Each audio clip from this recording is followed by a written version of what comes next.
How do we reconcile the notion that we are where we are for our highest good when we have committed a series of mistakes to bring ourselves here? How do we raise ourselves from the emotional baggage of past choices and regret? How do we navigate the question of, am I worthy of this path, as our past actions do not reflect good character?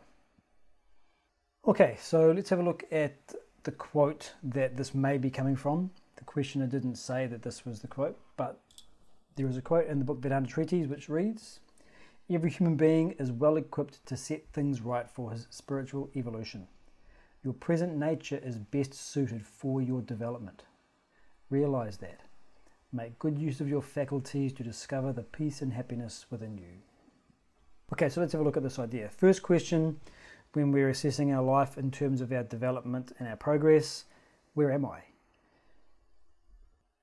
For anywhere that we happen to be in our life's circumstances, we are where we are because of our choices, because of our actions.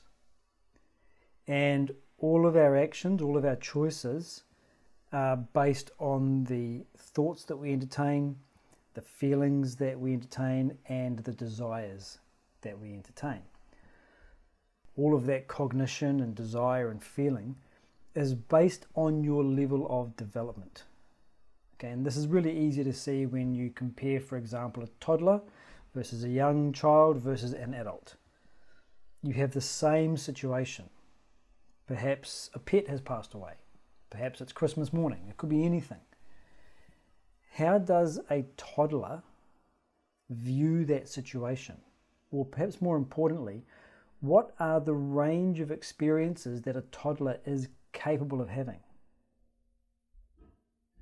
Then you look at the toddler's older sibling, as a young child. How does the 6-year-old interpret and relate to and navigate the loss of a pet? How does an adult similarly navigate that? The 3 stages of development that we've talked about here all have a very different outlook on life. So there is what's known as a schema. You can think of the schema as a model of the world that we use to understand the things that happen to us. We make meaning of things and then make choices, navigate those circumstances to get some sort of payoff. So no model, no schema, no theory of the world, which we all carry with us, this mindset, can fully encompass the complexity of human experience. So whenever we experience difficulties, challenges, what does that mean? What's happening? It means that your current circumstances are interacting with some sort of limitation of your current model. So that's how we can understand what stress or suffering is. The circumstances revealing where our model for making meaning of our world and deciding the best course of action is inadequate. And it's really important to understand this, that all theories, all models are incomplete. And so we will always come up against circumstances where our meaning-making capacities don't serve us any longer. And it's at those edge cases that we have the opportunity to grow.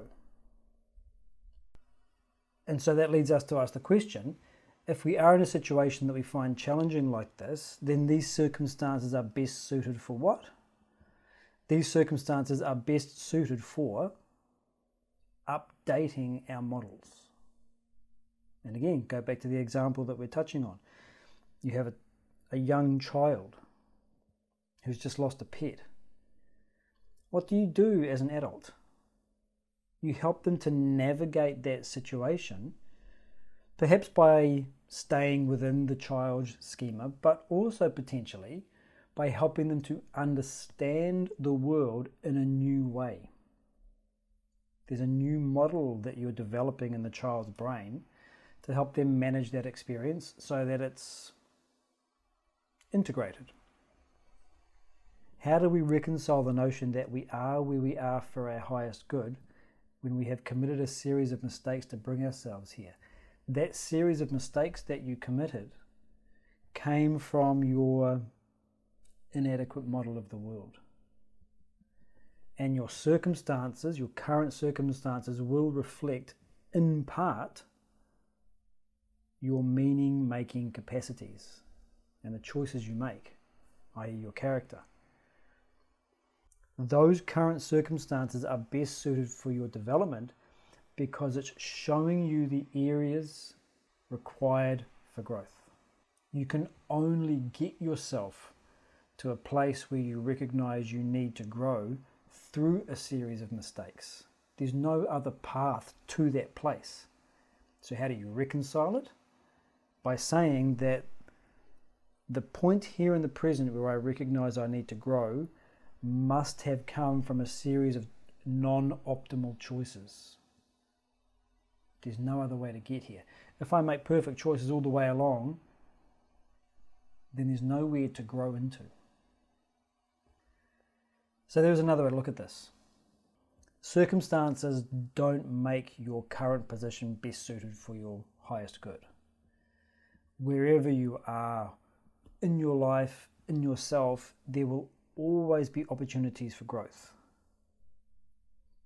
The analogy that I've heard, which I really like, is grace is that religious idea, which tells us that the ability for us to self-correct and improve ourselves is always present.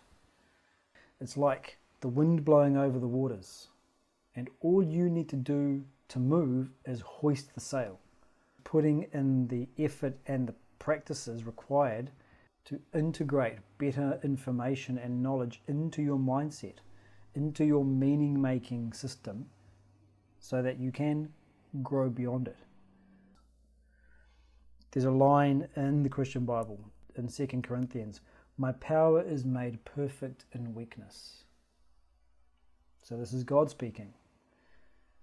God's power is a nice thing, but it is made perfect when it is integrated into human weakness and allows us to grow towards Him, to grow towards our true self.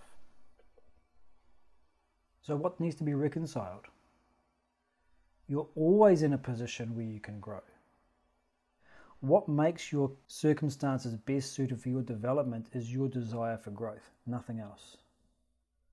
Circumstances are what they are. You're bound by that because you were previously functioning from a less mature or less sophisticated or less complex meaning-making system.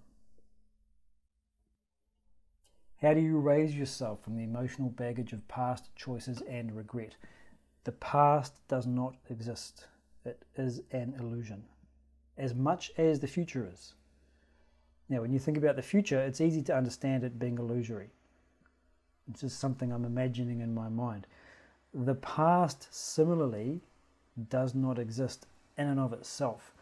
You have a picture of the past in the same way that when you think of your favorite movie, the moment you say that title, The Exorcist, you know everything about that movie in that one moment. You know the start, the arc, and the finish. Your past is like that. You're just creating a picture here in the present moment of memories. Selective memories. Lots of things you haven't remembered, lots of things you've remembered in an exaggerated way. Where is that picture appearing to you? Here in the present, the only place that you have to be. So this idea of emotional baggage of past choices and regret, it indicates that the thoughts are drifting on their own to the past. So if you don't like that idea that the past doesn't exist, it really does exist, and here it is in my memory, then fine. Why are you thinking about the past? I don't know. My mind just goes there, and I cogitate on things that I have done. What goal does it serve? Now, the initial temptation with this kind of question is to say, well, it doesn't really serve any goal. Don't let yourself get away that easily. There is something that is being satisfied when the mind indiscriminately, without conscious choice from us, runs to the past and cogitates on past experiences. What's it getting out of it? Why is it wallowing? Why is it re-inflicting past hurts? And then recognize it's pointless. It's not actually serving any of my goals. What goal do I want? And when you recognize that you have this future goal, this future self that you want to envisage, ruminating on the past is not a cause to getting any better. Analyzing the past, assessing what you did and why you did it, so that you can gain more information and make better choices, that is useful. But when you do that, it's not baggage. Take a simple example. You're looking through 50 years worth of photographs of yourself and your family and your parents and your grandparents, sorting them. It's an emotional experience. You can't help it. Now imagine that you are sorting your neighbour's box of photographs. She said most of them have got dates on them. Can you please just sort them? You go through that same sorting process, but there's no emotional burden for you in doing so, because you're just, if you like, doing a job. You are non-activated. It's not valenced for you. You're just doing what you need to do.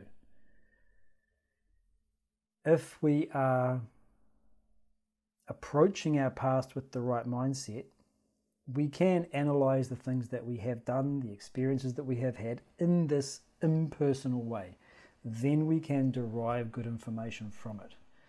But if we over-personalize it, that's when it becomes a burden, it becomes a drain, it becomes a feeling of baggage. Why am I ruminating on the past? It serves no good purpose. Instead, who do I want to be? Take your mind off what you don't want and place it on what you do want. How do you navigate the question of, am I worthy of this path, as our past actions do not reflect good character? What is it that makes a person worthy of being on the spiritual path?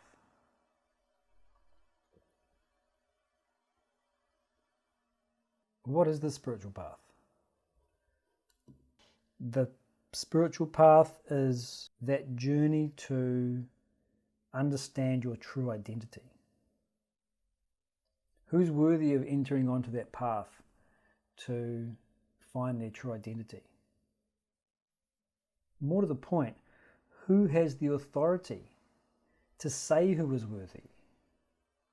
Forget whatever criteria they're going to use. Who's got the authority to determine whether or not a person is worthy? Okay, so all of this talk is becoming pretty obvious, the point that I'm trying to make. The fact that you are a human being makes you worthy of being on the spiritual path. We keep thinking that we have to do stuff, be something, acquire something, aggrandize something, achieve something, reconcile something, so that we can then experience the fullness of human life. I'll defer experiencing the fullness of human life until later, until I've deserved it, until I've done enough. By whose metric? Is that fullness not available to you right here and now? How do you navigate the question of, am I worthy of this path? By recognizing that if you are a human being with conscious experience, with a desire to experience your own well-being, then that makes you worthy. The desire for your own well-being is not selfishness. Well-being is not an emotional fluctuation. Whether it's selfish desire or unselfish desire, I push an action into the world, there's a change of circumstances, and that feeds back to me as some sort of positive feeling or negative feeling. This idea of well-being isn't an emotional fluctuation because of changes of circumstances. Well-being is a sense of abiding peace in and through the fluctuating circumstances.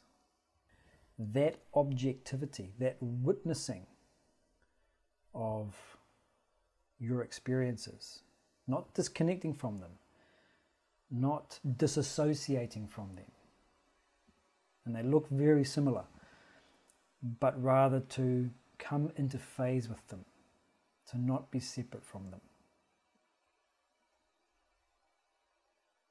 That well-being is your birthright, is the way that the Swami puts it. To seek it is not selfish. Selfishness and unselfishness refer to the methods by which we try to get that sense of well-being. So that quote from earlier, the full quote reads, "And he said unto me, my grace is sufficient for thee, for my power is made perfect in weakness. Most gladly therefore will I rather glory in my weaknesses, that the power of Christ may rest upon me." Okay, so just to explain this a little bit, this is Paul speaking. So the context here is that Paul had all of these afflictions, all of these weaknesses of character. And he prayed to God, please take my weaknesses away. Please take my character flaws away from me. And what was God's response? No, I will not take your flaws and your weaknesses from you. But you will have my eternal grace. It is sufficient for you because that power is made perfect in your weaknesses. And when Paul realized this, he said, then I will glory in my weaknesses. Because it's in those areas, it's in those crevices in my personality that the power of grace, and he calls it here the power of Christ, comes to its full fruition. Okay, so this is a very religious, it's a very Christian idea. You can abstract from it a psychological or a spiritual meaning. You don't have to believe in God or Christ for this idea to percolate into your awareness.